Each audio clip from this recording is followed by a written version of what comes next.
The Buddha was famous for his teachings on causality. When he gave the shortest expression of his awakening, it was in a causal principle. From the arising of this comes the arising of that. When this is, that is. From the cessation of this comes the cessation of that. When this isn't, that isn't.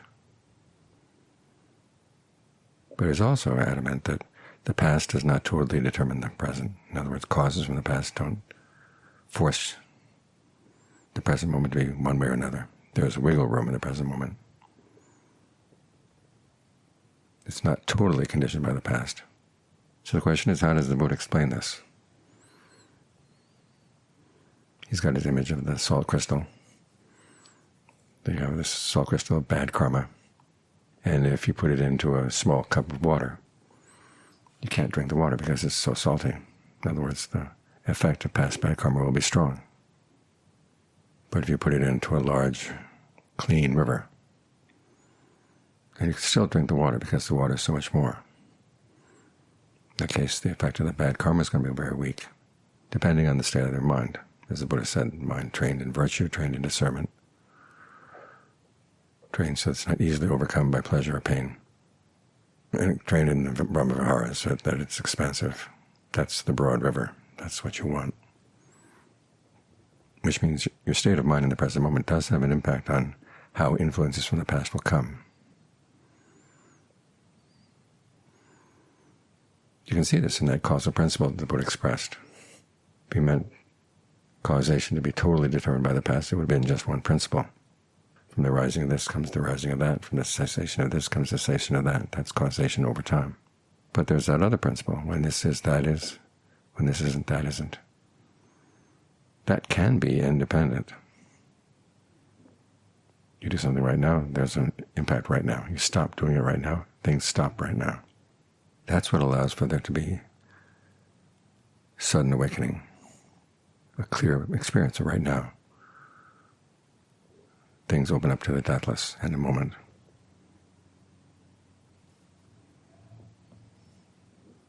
You also see the potential for free choice in the present moment in the way the Buddha lists the factors of dependent co-arising.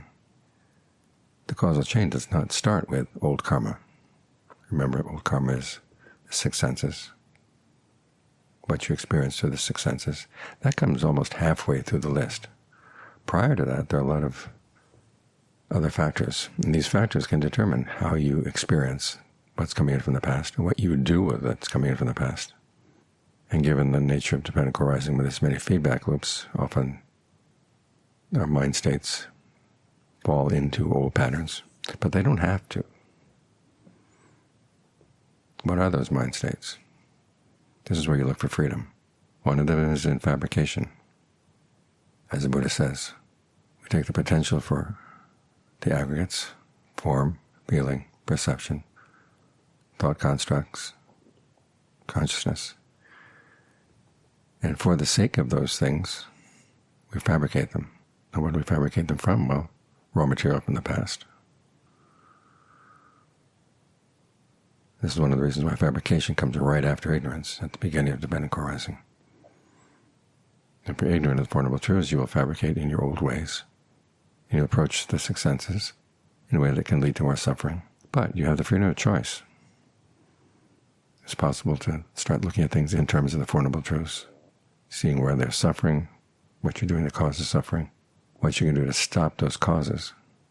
That would lead you to fabricate in different ways. Now remember, what do we have in fabrication? We have bodily fabrication, verbal, and mental.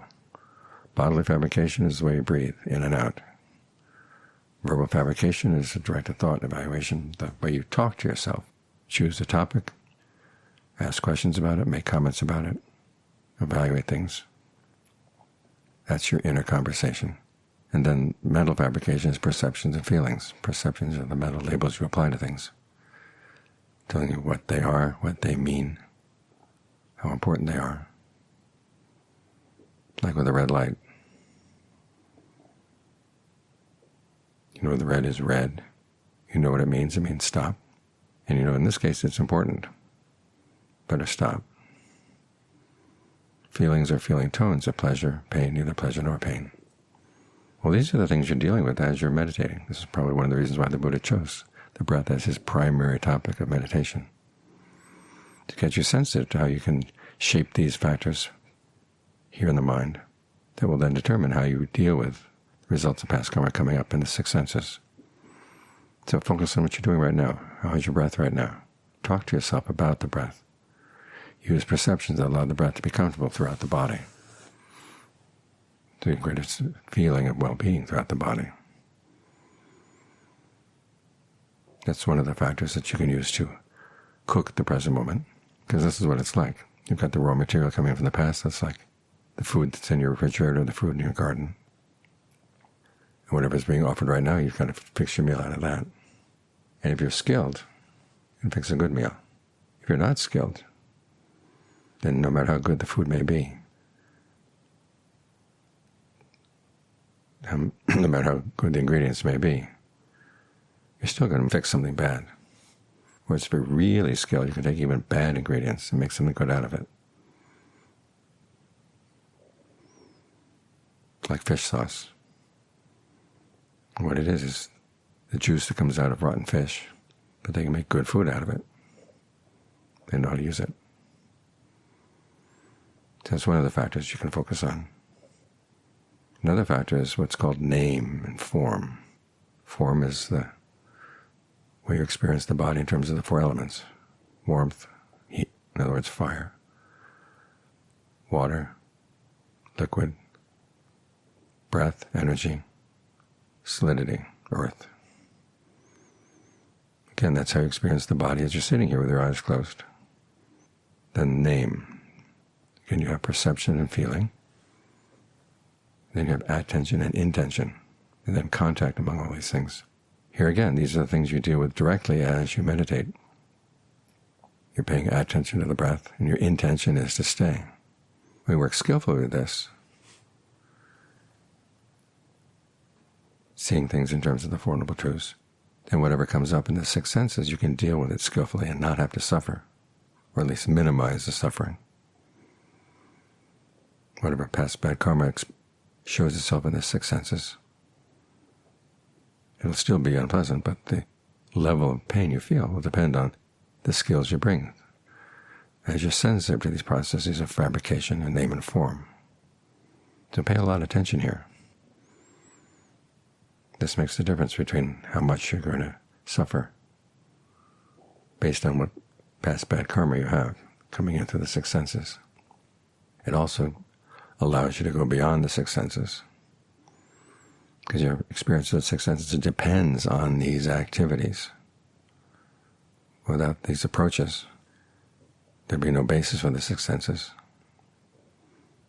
So it's in your approach that you actually go out and engage in the world. That's because you're hungry. After all, you want to feed on the senses. But the Buddha says that's suffering. You have to see that it is suffering.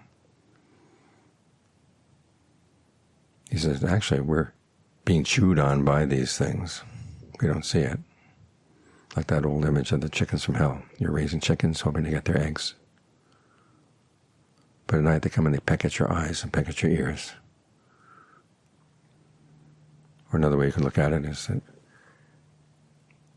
in fashioning these aggregates out of the raw material, you're using passion and desire. Now, passion and desire will create more aggregates for the future. In other words, you're feeding on these things, then you have some things left over after they've been digested, i.e. your excrement. You're feeding on your mind's old excrement. It keeps coming around and around and around and again. Like the plants that we feed on. The seeds are planted in the soil. What is the soil? It's made out of organic material, dead bodies of insects and other animals, excrement mixed with minerals. Then we feed on the plants, go out and create more soil, and then we plant more plants in there. It's around and around, and the old stuff coming back again and again. However, you can gain a sense of dispassion for these things. You decide you don't want to keep on cooking. When you get the mind strong enough so that it actually doesn't have to feed, that's when you're in a good position. Now you get the mind strong through your conviction, persistence, mindfulness, concentration, discernment. These are the five strengths that take good food of the meditation, nourish the mind, get the mind in a position where it can see things for what they are, and has the strength that it knows how not to feed on things that it knows are bad for it. Or your sense of what's bad for you will get more and more subtle, more and more refined. Until you realize you don't want to feed on anything at all, and you don't have to. That's when you stop cooking. Then when you stop cooking, things open up to another dimension that's beyond the six senses. And it's because we're fashioning the present moment that we can stop the present moment in this way. Otherwise, if things were totally determined by the past, there'd be no way you can get out. Some people say, well, you just learn how not to will anything. Well, it makes it sound like you're willing things in the present moment is what keeps things going,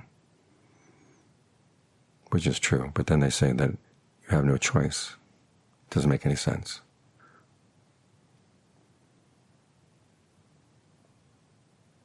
You do have the choice. Not everything is determined by past actions. Not everything is determined by past karma. So take advantage of that. You have these potentials in the mind for making wise choices in terms of how you breathe, how you talk to yourself, the perceptions and feelings you keep in mind, the things you pay attention to, the attentions you decide to hold on to. You learn how to do these things skillfully. You get more and more sensitive to how you're doing them. Then you get to the point where you don't have to do them anymore. And when you stop, from the cessation of this comes the cessation of that. When this stops, that stops. That's how those principles play out, and how they allow for a real awakening, beyond the six senses, beyond space and time. And you realize there's consciousness that lies beyond space and time. It's not in space and time. Some people say your consciousness is in space and time, and therefore it's subject to the rules of space and time. Well, there's part of it that is, and there's part of it that's not. That part that's not, that's what's really worthwhile. That's what we're going for. The way the Buddha explains causality allows for it. The way he explains dependent co-arising shows us exactly where we should focus our attention, like we're doing right now, talking to ourselves about the breath, perceiving the breath, getting a sense of pleasure and ease from the breath. If you focus on this level, you're focusing on where your freedom of choice is most useful, most effective. So keep your attention here. It makes a difference.